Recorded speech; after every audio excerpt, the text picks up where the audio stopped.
അരൂർ ശ്രീകുമാരവിലാസം ക്ഷേത്രത്തിലെ ഉത്സവത്തിന് കൊടിയേറി. നിറഞ്ഞ ഭക്തജന സാന്നിധ്യത്തിൽ ശംഭു നമ്പൂതിരി, മേൽശാന്തി ബാലകൃഷ്ണൻ എമ്പ്രാന്തിരി, ക്ഷേത്രം ശാന്തി സുഭാഷ് എന്നിവരുടെ കാർമ്മികത്വത്തിലാണ് കൊടിയേറ്റ് നടന്നത്.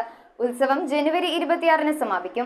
അരൂർ ശ്രീകുമാരവിലാസം ക്ഷേത്രത്തിലെ ഉത്സവത്തിന് ശംഭു നമ്പൂതിരി, മേൽശാന്തി ബാലകൃഷ്ണൻ എമ്പ്രാന്തിരി, ക്ഷേത്രം ശാന്തി സുഭാഷ് എന്നിവരുടെ കാർമ്മികത്വത്തിലാണ് കൊടിയേറ്റിയത്. തുടർന്ന് തിരുവാതിരക്കളി, കൈകൊട്ടിക്കളിയും നടന്നു. നൃത്യങ്ങളും കലാപ്രസംഗവും കാവടിയാട്ടവും ശിങ്കാരിമേളവും നാടൻപാട്ടുമടങ്ങുന്ന കലാപരിപാടികൾ ഉത്സവ ദിനങ്ങളെ അലങ്കരിക്കുന്നുണ്ട്. ദേശീയപാതയിൽ ആകാശപാത നിർമ്മാണം നടക്കുന്നതിനാൽ ജനുവരി 24-ന് നടത്തുന്ന കാവടി ഘോഷയാത്ര ആരംഭിക്കുന്നത് അരൂർ മുക്കത്തുള്ള നടക്കൽ ധർമ്മശാസ്ത്ര ക്ഷേത്രത്തിൽ നിന്നാണെന്ന് ഭാരവാഹികൾ അറിയിച്ചു. ഉത്സവ പരിപാടികൾക്ക് ക്ഷേത്രം president K Vasavan, secretary KR Rajendran, ഖജാൻജി KN ദേവാനന്ദ് എന്നിവർ നേതൃത്വം നൽകും. ഉത്സവം ജനുവരി 26-ന് സമാപിക്കും. News bureau, Aroor.